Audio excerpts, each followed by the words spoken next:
Jeffrey. Oh, hello. Oh, hello. Oh, how are you? I'm good, man. What's happening? You know, it's Thursday with that thing we do. Thirsty Thursday. Yes, Thirsty Thursday. Exactly. We All got a right, so I great got my one today. fingers crossed. Yeah, let's hope, huh? Last time, not so great. It is streaming, Jeff. I can absolutely confirm that. Oh, I love it. That's Otherwise, awesome. StreamYard was about to get an extremely Hate mail. harsh letter from me Right. in my prosaic handwriting, which looks like Oh. a psychotic, decapitated chicken trying to. Do you know scratch calligraphy, something out. Peter? What's that? Do you know That's how to all do I know, calligraphy? Jeff. That's all I know. That's all you can write is That's calligraphy. all I do. Is it's my style of writing is like they call it dementia script. Yes. So it's just a cacophony of lines and numbers. I used to call it symbols. cursive, but I used to just curse. So that's There you different. I see what you did there. Oh, boy. We got a great show today, and I think Yes. it should be very exciting, especially because the show is actually streaming this time, which is nice.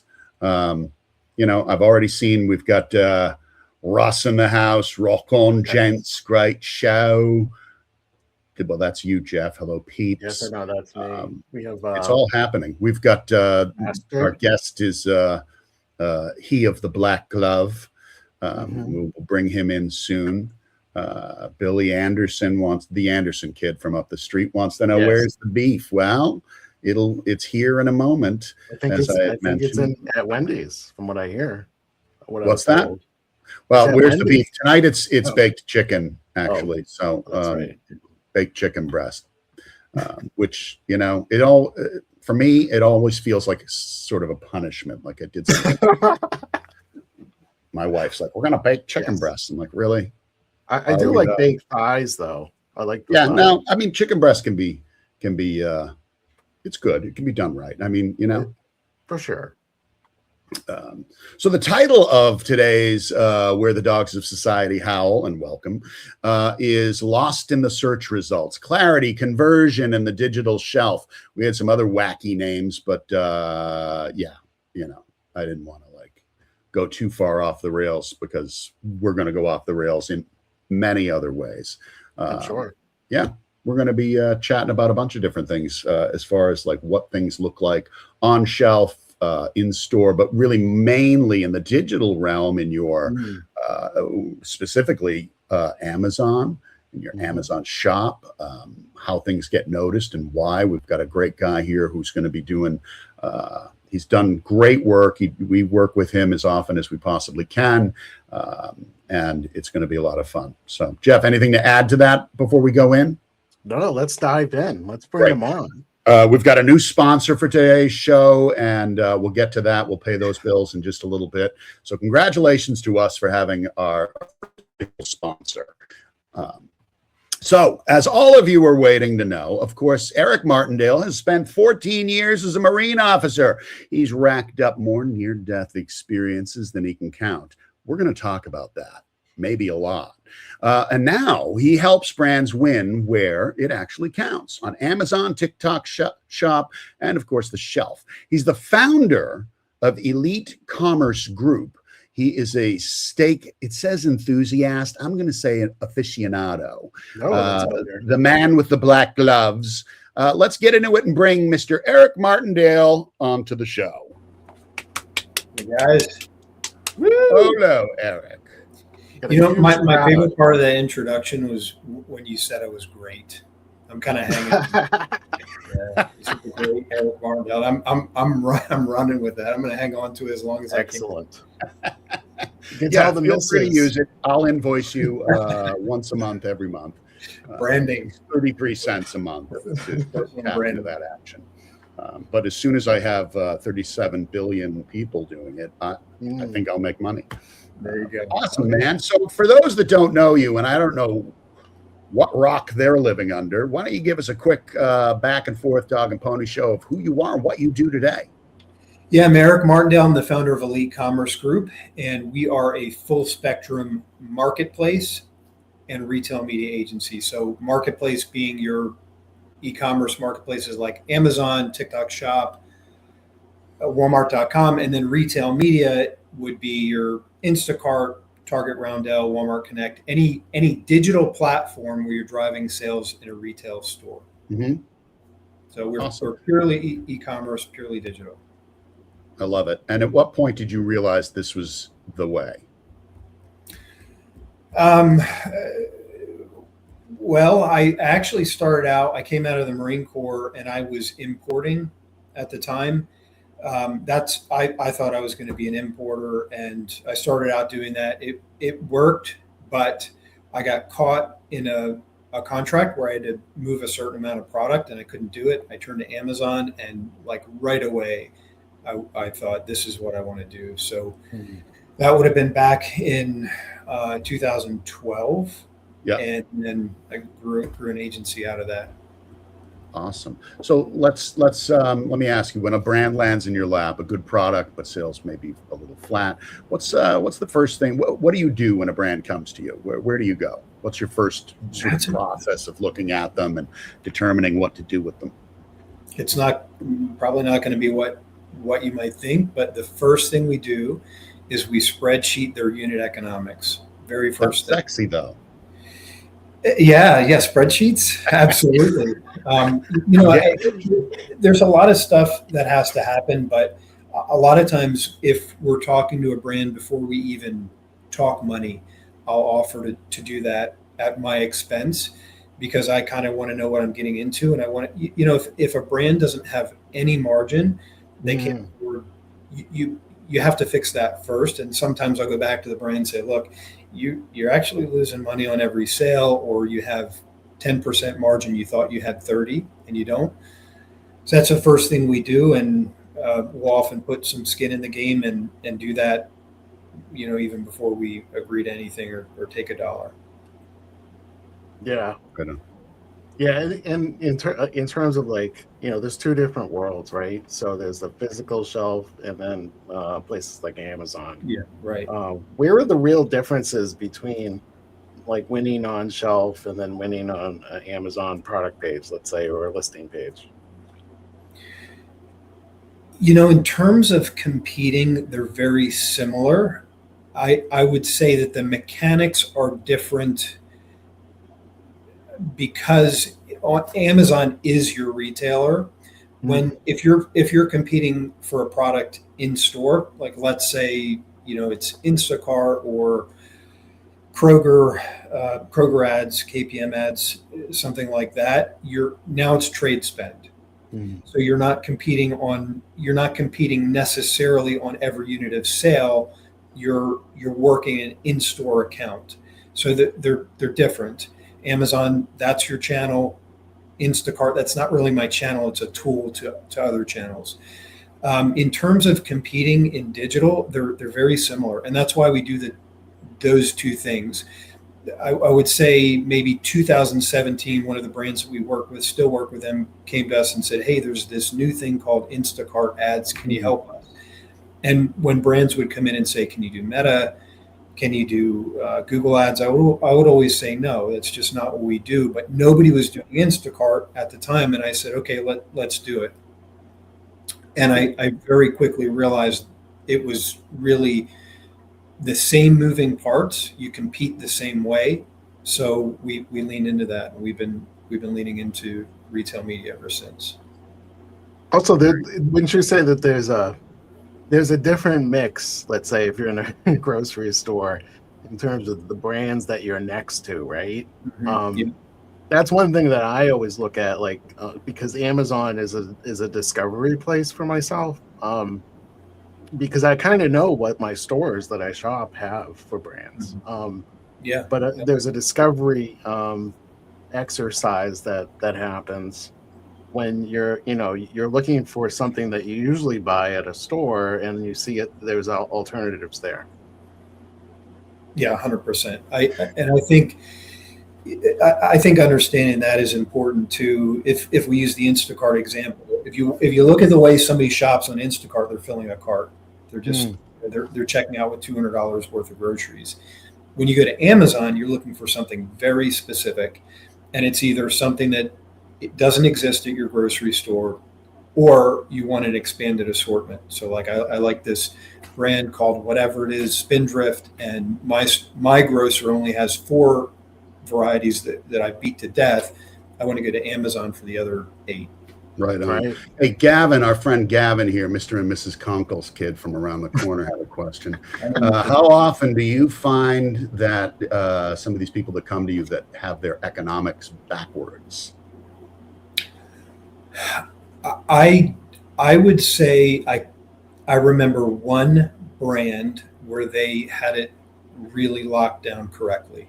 One brand. Well, wow, that's a lot. I won't say Right. who it is, but they're pretty prominent on LinkedIn. Okay. Most brands have a rough idea. I would say most, like maybe half or more. Maybe that's not most. Maybe half or a little bit more have a pretty good rough idea, but very few know exactly where they are. And for us, we're trying to get it down to the penny. We want to know exactly. Oh, and we've got, I love when people ask questions, so we want to get to a few of them here. Of course, Rob Unger is self-depreciating himself again. Yes, as usual. I'm going to have to work on this with you, brother. I love it. You type like I do. What are the margins online versus physical retail? Is that I don't really know what that means because I'm not a math guy, but.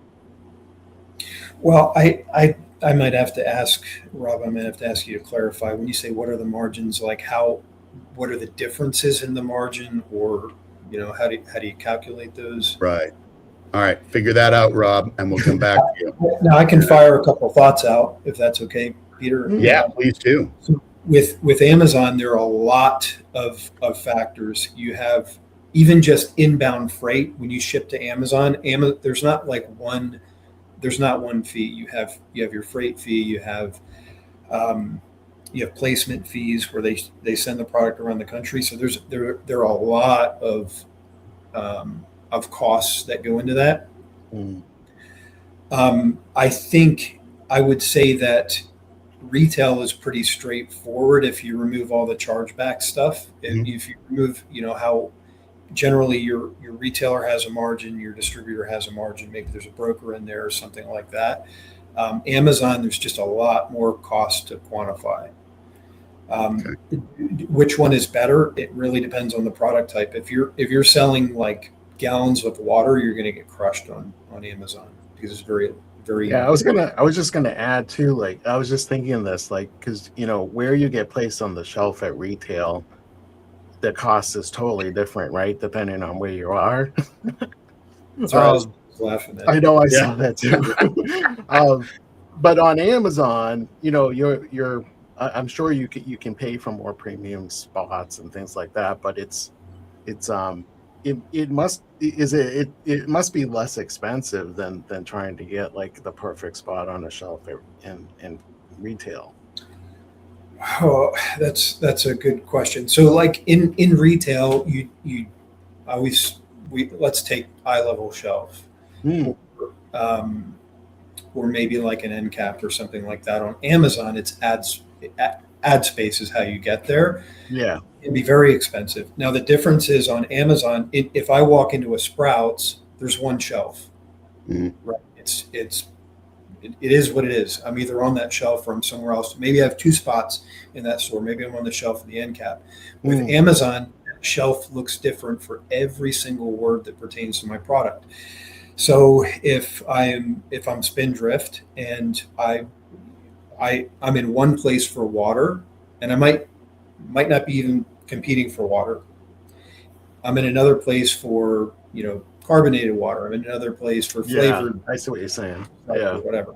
So so you have to treat every one of those separately. You have to know what pertains to you. Where do you convert? Where do you get better click through? And the way you compete on every one of those keywords. Because it's search based, just like because it's keyword. Yeah, makes a lot of sense. Jeff, do you have your AC on, by the way? No. Somebody's got something happening. All right, no worries. I I just don't- wasn't sure. I went and turned off my fan because I was like, what is that sound? No bigs. Let's not get sidetracked, Peter. So I got a store question for you. When we talk about shop our store buttons on Amazon, what's the mindset behind a brand that actually brand building an actual store on Amazon? Why do some brands have it? Why do some don't? Who's it for? What's the advantage, or is there a disadvantage? I've always wondered what that was all about. Well, every brand should have a brand store. Every brand should have a brand store, and there really are two types of shoppers that are going to be in your brand store. The first one is easiest; it's the one you send there. Mhm. So if I'm competing on Amazon and I'm integrating email, I'm integrating Meta as I should be. If you're out there thinking, oh, I'm going to protect that from website, trust me, your customers know Amazon exists. You're not keeping it a secret. So a lot of brands are like, no, I want to keep my website customers there, my Amazon customers at Amazon. They know they're going to drift. You may as well use that. The bigger the brand is, I've noticed, the less likely they are to try to force the customer into one channel. But let's say you're using email, you're using Meta, and you're driving them to Amazon. Your store is a great place to send them. So you have a place to send them. It's curated for them. It's going to reflect any sale or promotion that you're running. The other one is going to be more of like a brand enthusiast or somebody who's really interested in your brand, and they want to click in, see what else you have to offer. I've done it. I don't know if you guys have done it, but it's the place in which a customer can find everything you have to offer. So everybody should have them. Okay, cool. I think the last time I shopped in was well, truthfully, it wasn't the last time I shopped on Amazon, but I remember going into I think it was these shelves I've got behind me, which are so similar as we talked before about your shelves and your setup. You and I obviously have great taste. Jeff's taste is also great, but he's going with a different thing. I was saying that like I went in and I wanted the shelves and I was trying to choose the shelves, and then it was like go to the store, and I went to the store, and then I was like, what the fuck? Where's my shelves? Now I got to go look for the shelves in here. Maybe I did it wrong, or maybe they set it up funky, or is that something you've heard before from people who, you find something you like and then you go to shop the store and then you got to go digging around to find that thing again? Well, maybe. I mean, that's certainly possible, but I think that speaks to how your store is laid out. Yeah. You'll see a lot of brands where you jump into the store and you just spin down. It's like one thing, and just everything is all over the place, or maybe lightly organized in one page. But your storefront should be like a website. Right. It should be. Everything should be themed out. You should have multiple pages, very organized. Cool. Very cool. Awesome. And is it, yeah, I guess I just, before you jump back in, Jeff, I was going to say, like, how does it differ than like a regular website? Is it just the platform itself and the way you build it out? Is there a different customer journey sort of experience sort of baked into it, or? Yeah, I would say, I mean, you're going to have platform restraints. So Amazon, on a website, you can do anything, or let's say you guys can do anything. Not everybody can, has that ability, but with Amazon, you're somewhat constrained in what you can do. But I would say that when you're designing, you want to keep in mind the intent behind that store. Website can be learning about a brand. It can be entertainment. It can be all kinds of things. Amazon purchase intent's like 100%. Yeah. Right. Yeah. Right. Much like we said, Instacart, you're there to fill a cart. Amazon, you're there to buy a product. I don't know of many people in their right mind that are going to Amazon for entertainment. They're like, you know what? Right. I have an hour to kill. Let me watch some cool product videos on Amazon. Eric, why are the product videos always so shitty? I know they're the worst. They're the worst. You They're guys the can end. Industry that could be in and of itself. So segue. Do you guys? Maybe you guys are going to have to Yes. Put them back in my box, but you guys do product videos? Yeah. Well, yes, but it's interesting because I also was thinking that along the lines of going, it's a whole industry into itself. Like those product videos are always so bad. So yeah, I mean, I look at that and go, it's an opportunity. Not only just it's again, like you said, they're not there for entertainment, but like at least don't make a video. Make it look good. So yeah, that would be something we could talk about offline for sure. Because I love that concept of going, let's take something that everybody sort of glosses over and goes, hey, well, you got to have one. And I don't know who's producing these things, but like I always look at them. Like, why did you go here? Yeah, probably at this point. Yeah. Which I mean, there are influencers on Amazon on a regular. Yeah, sure. I've seen that, and that's to me. That's it depends, really. Someone that's an influencer on Amazon showing I mean, what are they going to say? They're going to say it's awesome. Right. So I don't know that it's like reading a testimonial on your own website when you go, you're certainly not going to put up a bad testimonial, right? Yeah. I mean, it's for me, it's like it's a nice out of the box experience. So a lot of times they show the product, how big it is, and especially for electronics. And that's helpful. Like to me that's helpful. But so you don't get T-mood, exactly. Right. Yeah.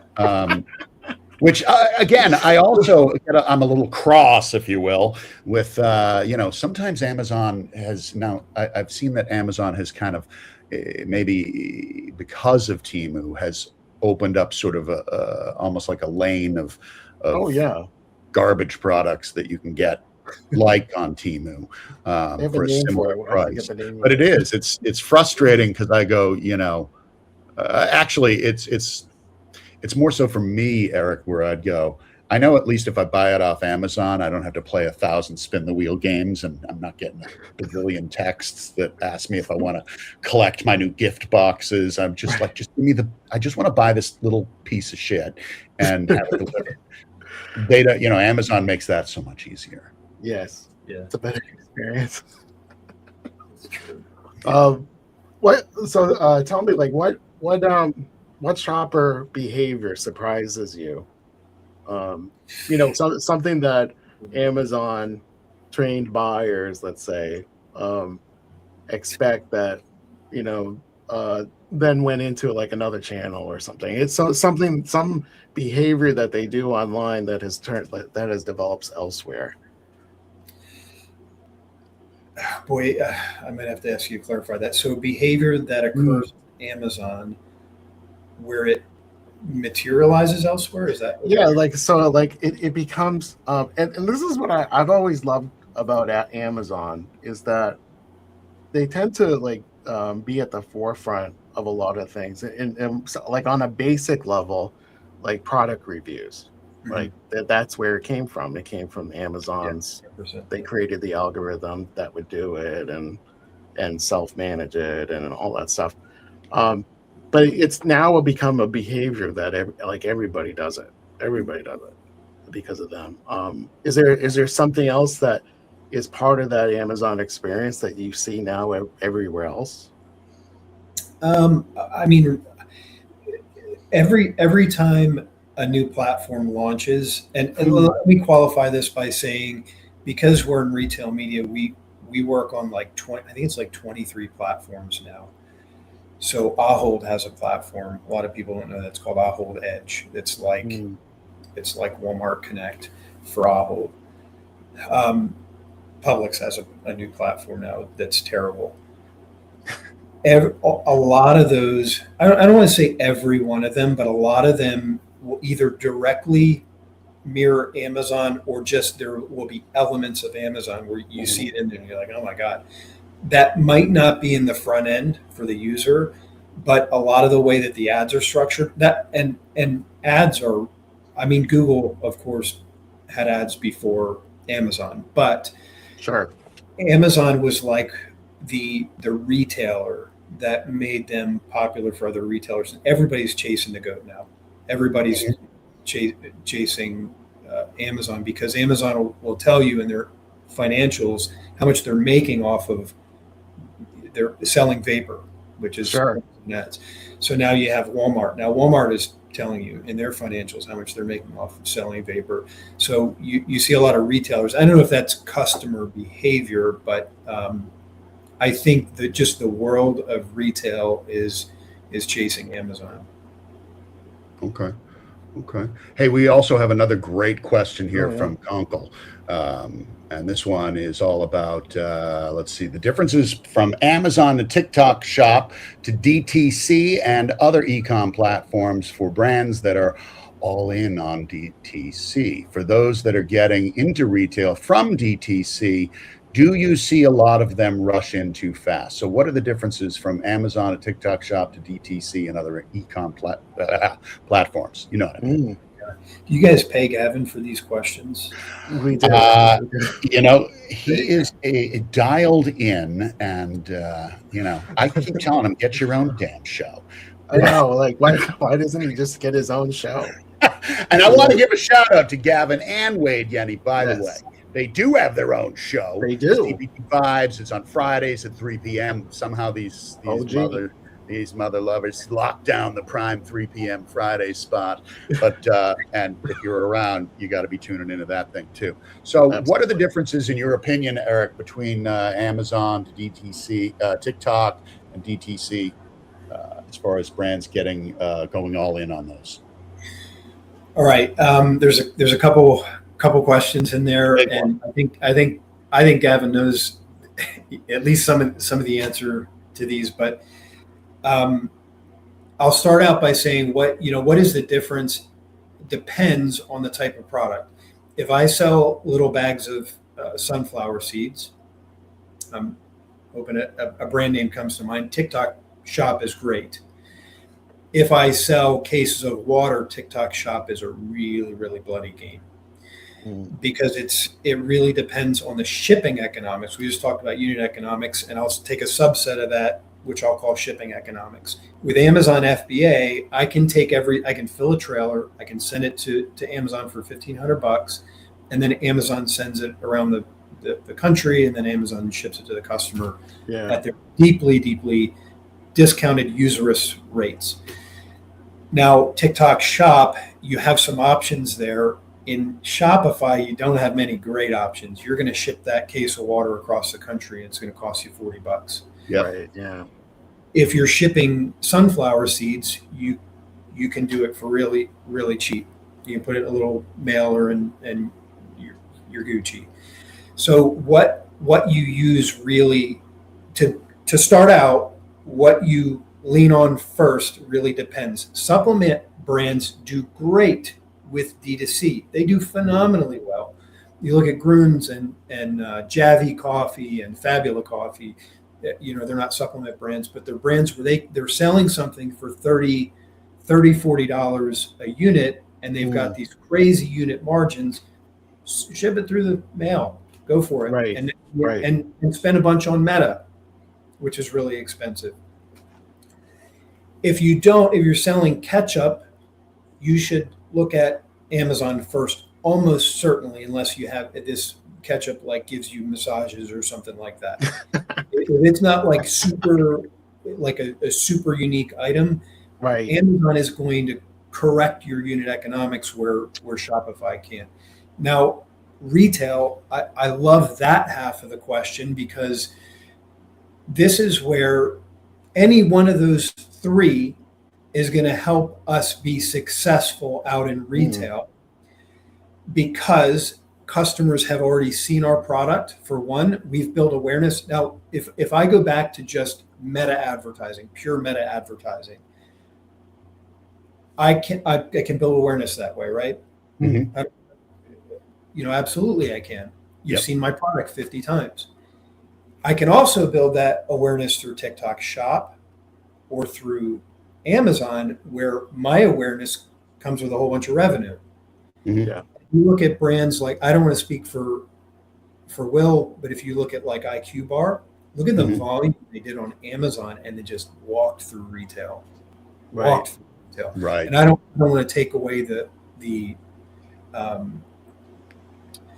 the challenges that I'm sure they have that I know nothing about, and I don't want to act like I know everything about IQ. I do not, but I just follow their journey, and I think they were definitely doing 8 figures before they really started to pick up retail chains, and now they're everywhere. And now they're in wholesale too. The big BJ's, Costco. Yeah. Now, I mean the thing about that too, just going back to like the behavior thing. I think that's one of the behaviors that I see is when I'm at any of these locations, I'm looking on Amazon for reviews, like as I'm sitting there in front of the physical product, and I'm using it more like a tool. I'm not buying it there, right? Because it's right in front of me. Because that's convenient, right? Than even waiting a day or two. But it's now become like that's my go-to place, right? To see if there's 15 reviews and they're all 5 stars, I probably won't count on it. But if there's 15,000 reviews and it's 4.5 stars, it's pretty good. Yep. Oh yeah. I'd say better than pretty good, for sure. Speaking of Amazon, I'm waiting for Amazon to drop off a couple of deliveries for me right now. Are you getting that ketchup that can be used for massages? No, but I was thinking what you've inspired me now to create another brand. So this is going to be sort of a collab between Heinz and BioFreeze. So it's you can enjoy the sickly sweet scent of Heinz ketchup whilst also soothing sore muscles. Right. It's just the packaging looks so similar that there are a few litigation issues going on before we can launch. Not on the level of Rebel, though, right? No. You got to price that litigation into your unit economics. So that spreadsheet. Yes. So keep your eyes peeled for that one. We'll definitely open a complete TikTok shop and an Amazon store. Which, again, even though it's an Amazon store, shoes and shirts are required. Pants, up to you. But on that note, we've got to pay some bills here. So I'm going to bring up our official sponsor of today's program and share this with everybody here.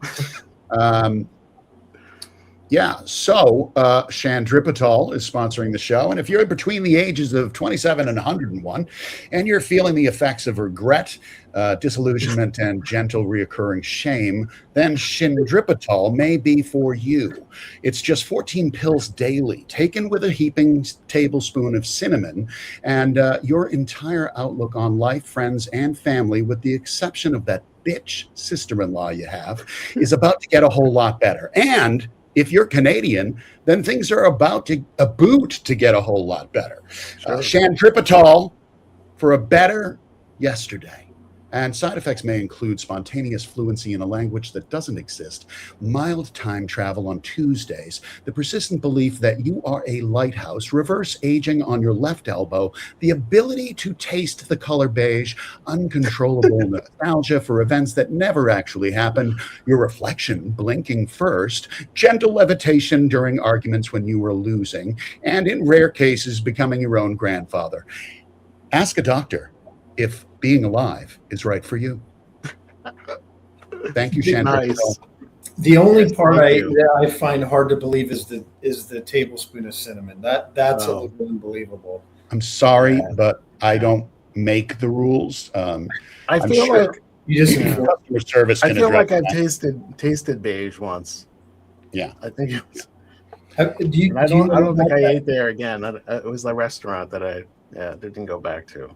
Do you know about that cinnamon challenge? It's come up. Dude, that's where that came dangerous. I did that in college. How'd it go? Was that one of your NDEs? No.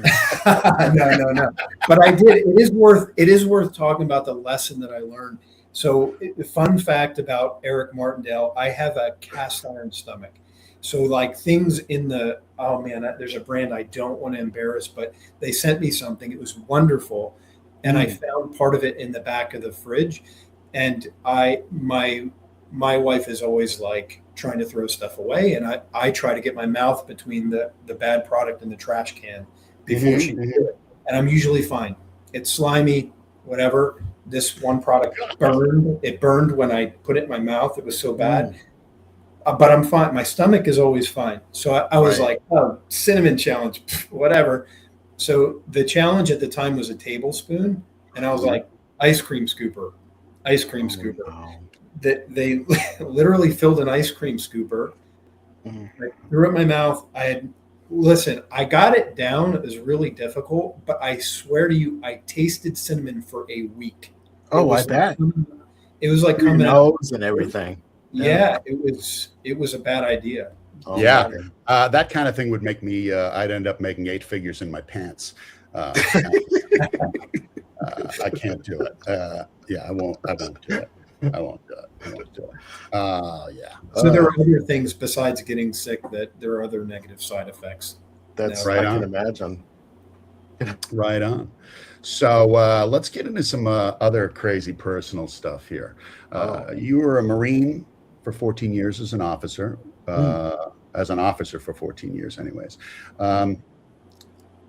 What did that actually ask of you that civilian life never will? I'm sure there's plenty of things, but maybe a couple of them. Oh my God, there's so many. One, I was enlisted first, and I commissioned. I was enlisted in the reserves. So I was active duty as an officer, but I was in the reserves first. I commissioned when I was a sergeant. I became a second lieutenant. Even then, I was 24 years old. And the senior person in my platoon, I became a platoon commander. I was at 24. The senior person in my platoon was 42 and had multiple combat deployments.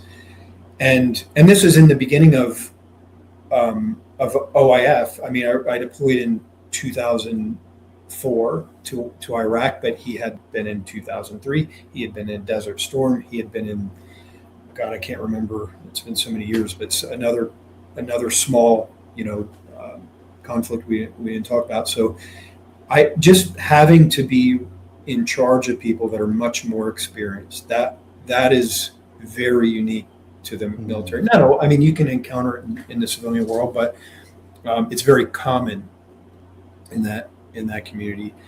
I would say also regularly contemplating the end of your life is like making plans for it. Many times. That is unique. I think there are jobs here. If you're a crab fisherman, you probably should be doing that as well. Yeah. Definitely jobs. Police officers, firemen. Sure. Where you are. Does that work? I gave you 2. Yeah, no, that's a great answer, man. Absolutely. And I want to say, not only do we appreciate your service, I appreciate more so the commitment and the sacrifice that all of our military make on a daily basis. So as you said, you're putting yourself in dangerous situations very often on a daily basis, and that does not. I mean, it's appreciated. We're thankful and grateful. We should be anyway. So that's all I want to say on that. I got paid for it, so. Well, yeah, that's not the point, So what lesson when you're in the Corps do you use in business? In terms of like how did that move you over as things that you did when you were in the Corps that now translate really well in terms of the business? That's a good question. I probably would start out by saying I missed a lot. Like, if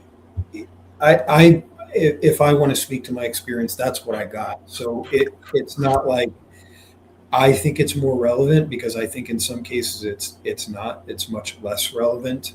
It is very intellectually demanding. That's one thing that would probably surprise a lot of people, but the systems, the things like that, what I can do, what I can't do, the industries are just totally different. So there are people while I'll look at their background, they're like, oh, they did this corporate job or whatever, and I think, man, your experience was a lot more relevant than mine. Mhm. But what I think a couple of the things, I'm going to throw out a cliche term. I'm going to say leadership, but I think some of the harder parts of leadership, unfortunately have been pushed through many times, like negative counselings and things like that. I don't like those still today, but it's not like I have to learn them in the civilian world. I think also there is a sort of relentlessness that I think you have to have in business, and a lot of the people that are watching this, you guys have it, and you get it from somewhere. But if you look at the Marine Corps, hasn't lost a decisive battle in 200 years. It hasn't, and there is a fiber, I think, that runs through it, where it is not acceptable to lose. It is not acceptable to. It is acceptable to die. It is acceptable to come back on your shield instead of with it, if you know the reference. But it is not acceptable to lose a battle, and so that sort of relentlessness. That's where I draw from. You guys draw from somewhere else, because I think if you're successful in business, you have it. But that is one thing I think I brought with me. I draw from desperation, Eric. Just flat out. That works. Desperation, fear, Yeah, horror. I think I look back, like different mentors that I had, and some had been in the military, some not, but it always came down to me in terms of accountability. Like that, no matter what you were doing in life, personally or for business, professionally, it always comes down to accountability, and communication, right? So like those were always things that were instilled in me, and I would guess that that's like a primary thing in the military. I've had relatives in the military, and I've talked to them about it, and being accountable and having good communication, I think, is really the key to almost anything that you're doing. Yeah, and I think, to your point, that really can come from anywhere. It sometimes it comes from a culture. We're talking about the Marine Corps in this case, a culture or Disney, a culture where it's enforced. Other times it can come from learning. Just negative reinforcement, landing on your rear end and having to get up on your own and saying, "I'm not doing that again." So it definitely is not exclusive. Okay. Perfect. And, because we were talking, and I know we're running up to the 2:15 mark, we've got a ways to go. So one of the things I was thinking about when you mentioned these NDEs was, is there one, if you're comfortable with it, okay, and if not, we can move on. Are any of those moments sort of stick with you, and did it change you in ways as a leader or as a dad? Anything like that come to mind? Oh boy, yes. Yeah. Well, that's a deep question. That's all. It's just, you know what I mean. Like, do things? Oh gosh, I hope everything, everything that, let's say, I don't want to call it like a traumatic event always, but like anything that's like a point in time in your history, hopefully we learn from it and carry it into parenting and relationships and business and everything else. But I think one thing that I did take away is how fragile life is. And I will say that as a young person, I was totally fearless in a dumb way. I look back and I think, FYI, when I was in the reserves, my job was club security. I was bigger at the time. I worked club security, and I had no fear, none. I look back at that and think I did some really dumb things even there. When I was in the Marine Corps, I did some super dumb things. outside of the Marine Corps, in my personal time, I did some really dumb things. Like some of those experiences were on my own, just being like, I can do this. I can water raft this river. Right. Look at me. I can fit through that keyhole. Yeah, 100%. So I think just raising kids and realizing you can't shelter them, you can't not let them do those things. You just have to know, like, I don't care how tough you are. And this is where I kind of changed my tune. You see the toughest guy in the world, he's not tougher than a bullet, unfortunately. It's just we are made of water. I think that's right. From, that's perspective, right? You can have a guy who's like super jacked and tough and like iron. In the end, we're made of water. Yep. So So on that note, I mean, I've always been fascinated with those kind of experiences. Not that I want to have one at all, but I believe there is something to it all. Have you read have you ever sort of on the outside just looked at some of the books or content that deals with that?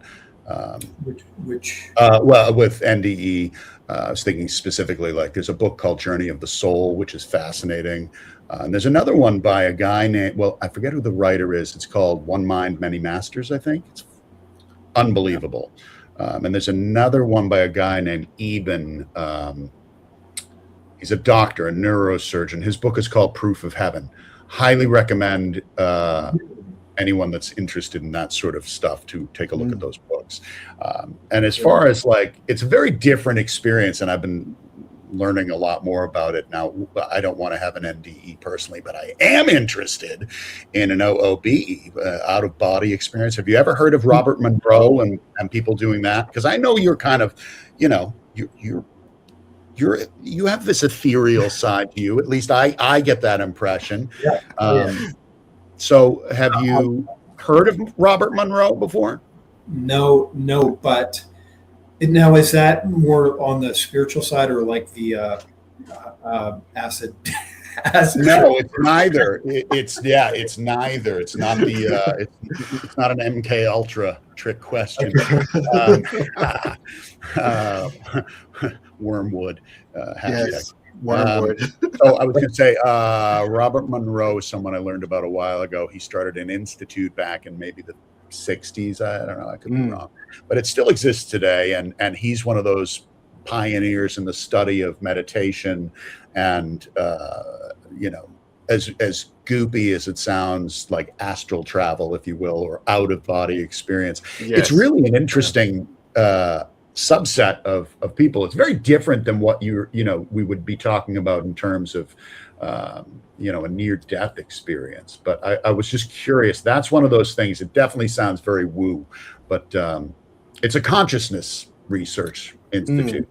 Does that resonate? Yeah. Wait a second here. Is he the guy that bought the Skinwalker Ranch? No, that's Bob Bigelow. Oh, Bob Bigelow, and then what's his name? Brandon Fugel. You got me all excited now. You know that, yeah. He loves that stuff. Do you like that? Do you like that show, or you follow it? I don't. So I don't know the show. Yeah, I don't watch it. I am really fascinated with some of those. I don't know. I want to say like extra normal experiences that paranormal. Paranormal that just cannot be explained. Like you can't explain them away. Exactly. There's a bunch up by you guys, by the way. You know about that house? I think it's in Mass.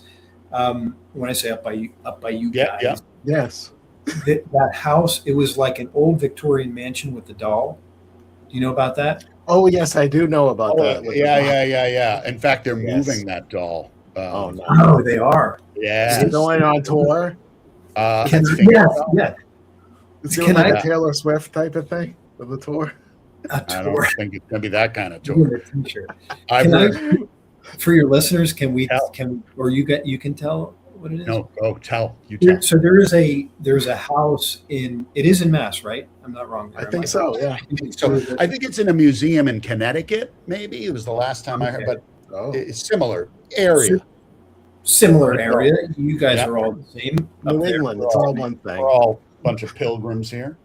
Yeah, and I don't know where the house originally was, but there was a house, and it changed hands a bunch of times. I can't go through the story in detail because I'm not Mhm. blind to Mhm. everybody, but there's a house that changed hands a bunch of times, and everybody kept dying. This is the bottom Mhm. line. And Mm. at one point, there were people that were interested in buying the house, and there's this doll. It's the one thing that like transcended all these families that went through this house. Is this doll stayed in the house, Mm.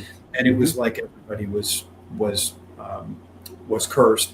Yep. And there at one point, somebody, whoever owned the house, was trying to sell it, and whoever was looking at the house kept moving the doll, and the doll kept ending back up in the window up on Yes. the third story. To make a long story short, and there were facial changes too, like the doll, like the face kept moving with the doll, and be at times, I'm getting chills. and ultimately that doll ended up in a museum. Yes. And what the people that own the museum found is that there was a really high like cancer and mortality rate of people that had visited the doll, to the point where you had to sign your name on a list if you went to see the doll, so that the museum staff could follow up with you, and there's a warning that you're not to tease the doll when you go in. Oh, So interesting. Yeah. and there's so, I glossed over so many things, but there are just so many things that are really hard to discount. Very much so. And that Skinwalker thing, the show itself, it's fun. I used to love watching it, and now I got to pay to watch it. I'm not going to do that. But I mean, it's a show, so they have to Hollywood it up and edit the shit out of it. And the big complaint, and I'm with it, is like 7 seasons, nothing ever actually happens. No, nobody ever finds anything out. But if you look at between the lines and you look beyond the show, it's a fascinating place. And I've learned a lot about it. I would love to go there because I'm stupid like that. But I was just watching a Y-Files. I don't know if you've heard that. It's a podcast with that guy with the annoying voice and the fish that talks. Yes, I know. He does this basement podcast, and he interviews this guy Travis Taylor, who is the the head lead guy investigator on the ranch, and it's just a very different discussion about what's going on and why it's going on and what they've learned. That's fascinating stuff. For us to think that we know it all is just insane. And there's so much more to our world. We all I joke when I say, Eric, we all got to get up on Monday and go back to work, don't we? We all got to pay the mortgage, don't we? Sure. But we do. But like in the end, if you look beyond that, there's so much more going on. And that I'll tell you, if you like to read, the book called Hunt for Skinwalker is excellent. And then there's the follow-up, which is Skinwalkers at the Pentagon, which I think you'll find interesting. Because the DOD and the CIA are so involved quietly in that. It's they don't get involved in not quiet enough. Apparently. It's fascinating. Well, all that stuff is fascinating, and we live in a world that we don't truly understand. So I think it's going to be, who knows if we'll ever find out or not. But there's something under that mesa. Something brewing. Something under that UAPs. I'm telling you, it ain't even about that, man. Something else going on. I just read a story the other day. You might have heard that the Dr. Eric Davis is a quantum physics guy. He's worked for the Department of Defense or War Department, what have you, for decades. And he's often for years he's been laughed off. Now they're not laughing anymore because he's got the credentials and he's talking. And there's a story that just popped out about him saying that there is a spot in America where the DOD, the CIA, and the FBI had studied all these cases and what was going on, and they went to this place and tried to bait something to happen. And his last line of this story is, "And something showed up." And it's like, that's all he can say. That's why all these guys are looking for immunity. They were all making videos directly to Trump to, say, you got to give us 100% immunity here. We can tell you what's up, but we can't. I don't want to go to prison, right? Crazy. All right, tangent time. That's over. So, Eric, I mean, this has been really fun conversation, man. Thank you. Yes, thank you so much. Anything you want our audience to know before we go? I just want them to remember that you guys called me great in the intro. I want to ride that for as long as I. Oh, look at that guy, Bill Anderson. He's like my yeah, I mean, he wants to know what your last meal would be. Oh, it would definitely be either probably a tomahawk topped with poached eggs. Oh yes. Ooh. Yeah. Or buffalo ribs. Buffalo ribs is up there. Big pat of butter on there. Oh yeah. Butter. Wow, I like it. Jeff, do you have a last meal if you had to choose one?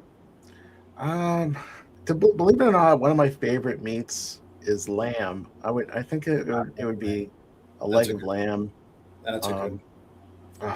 Seasoned. Now, would it be like roasted or braised? I like braised, but it has to be with the bone. Like the meat is just so much better. 100%. But yeah, braised would be. I'm trying to think for myself. There's a lot of answers I could give, but I'm trying to think what would possibly be the longest meal ever. Longest. Delay it all and be like, yeah, I'm not done. Like maybe tapas. I just keep. Bring me another plate. Yeah, no, I'm not done yet. What was it? Bit of honey? Isn't that take a long time? Yeah, the bit of honey, of course. With tapas, could you theoretically eat in perpetuity? I think you can. That's right. Oh my Lord. Well, his name is the great Eric the Great Martindale, and he has been a big. We're so excited to have had you on the show. A, but B, you've been a great supporter and a great friend. And we really appreciate you, and it's fun to get you on as our specific guest. So we appreciate that. And for everybody else who tuned in today, thank you for coming along on this exciting and sensual journey. Now, I don't know if it was all that, but next week we have a guy named Derek Love. He's a sales manager over at Wiglets. It's a collectible toy brand, and I want to make sure that we've clarified that because it could be a lot of things. That's right. So let's just be clear on that. It is a collectible toy brand. People. Get your mind out of the gutter, everybody. So you can always check out this episode or past episodes on Spotify, Apple Podcasts, and YouTube on the Brandartica channel because we're lazy like that. We said, let's just roll it into there. Same Howl time, same everything next week. 1:30 p.m. Eastern. And until then, I think if you've got a brand that needs some help or if you want to sponsor the show, I'm pretty sure someone might have even asked me if what's the deal with sponsoring the show? And I gave some weird glib answer. Now I'm like, wait a minute, maybe you really did want to. So just give us a holler, give us a shout. And if we can help you in any way, shape or form, we will do so. Until the next time. Until the next time.